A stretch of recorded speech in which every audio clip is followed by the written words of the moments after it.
Daniel 2.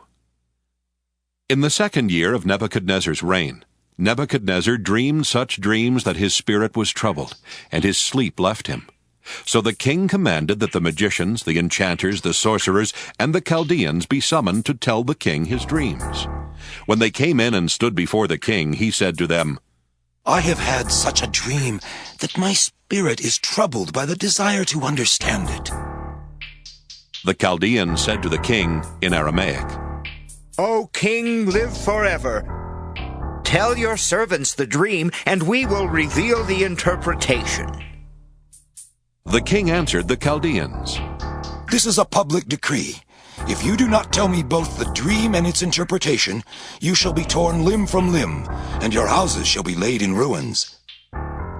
But if you do tell me the dream and its interpretation, you shall receive from me gifts and rewards and great honor. Therefore tell me the dream and its interpretation.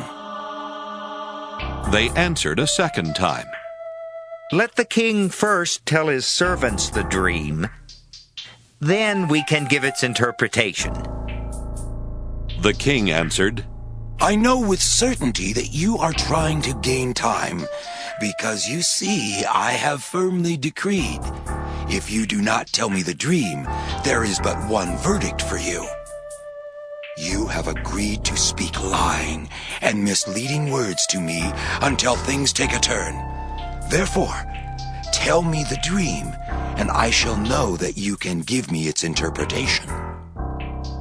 The Chaldeans answered the king, There is no one on earth who can reveal what the king demands.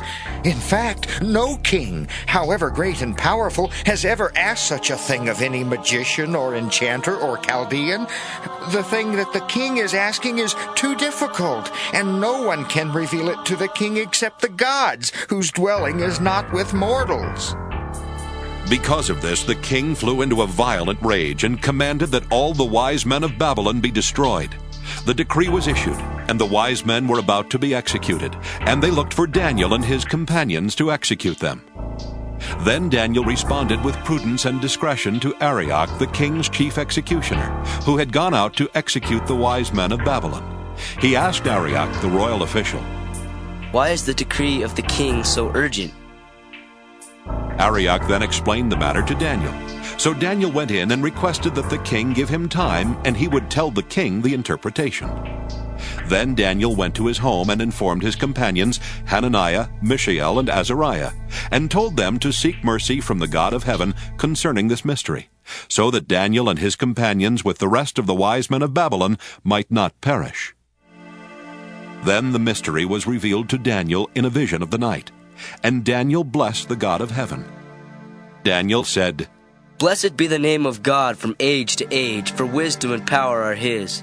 He changes times and seasons, deposes kings and sets up kings.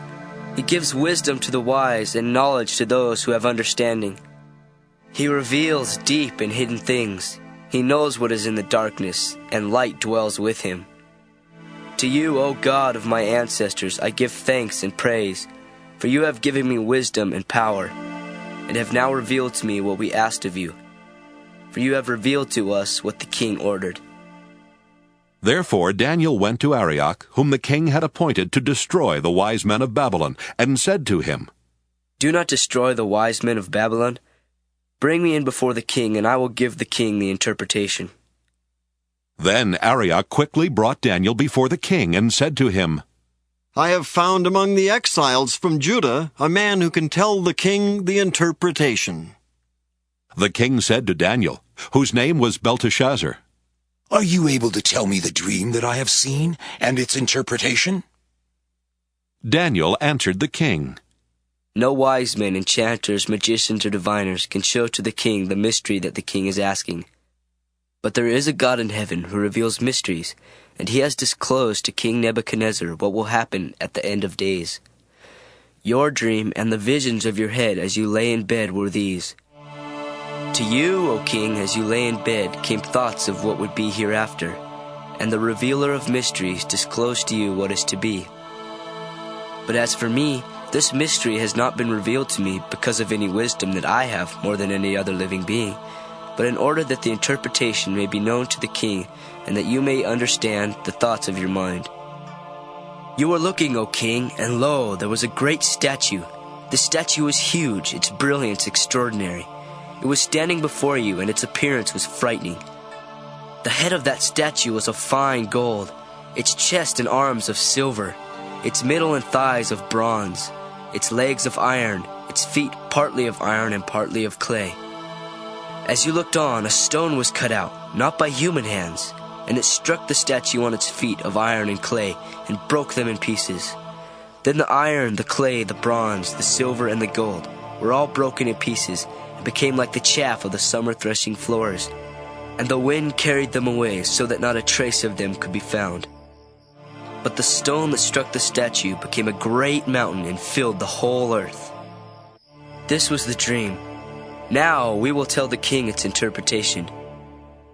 You, O king, the King of kings, to whom the God of heaven has given the kingdom, the power, the might, and the glory, into whose hand he has given human beings wherever they live, the wild animals of the field and the birds of the air, and whom he has established as ruler over them all. You are the head of gold. After you shall arise another kingdom inferior to yours, and yet a third kingdom of bronze, which shall rule over the whole earth. And there shall be a fourth kingdom, strong as iron. Just as iron crushes and smashes everything, it shall crush and shatter all these. As you saw the feet and toes, partly of potter's clay and partly of iron, it shall be a divided kingdom. But some of the strength of iron shall be in it, as you saw the iron mixed with the clay.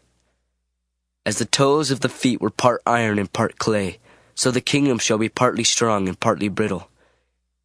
As you saw the iron mixed with clay, so will they mix with one another in marriage. But they will not hold together, just as iron does not mix with clay.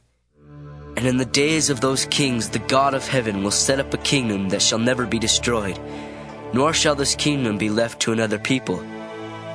It shall crush all these kingdoms and bring them to an end, and it shall stand forever, just as you saw that a stone was cut from the mountain, not by hands, and that it crushed the iron, the bronze, the clay, the silver, and the gold. The great God has informed the king what shall be hereafter. The dream is certain, and its interpretation trustworthy. Then King Nebuchadnezzar fell on his face, worshipped Daniel, and commanded that a grain offering and incense be offered to him. The king said to Daniel, Truly your God is God of gods, and Lord of kings, and a revealer of mysteries. For you have been able to reveal this mystery. Then the king promoted Daniel, gave him many great gifts, and made him ruler over the whole province of Babylon and chief prefect over all the wise men of Babylon. Daniel made a request of the king, and he appointed Shadrach, Meshach, and Abednego over the affairs of the province of Babylon. But Daniel remained at the king's court.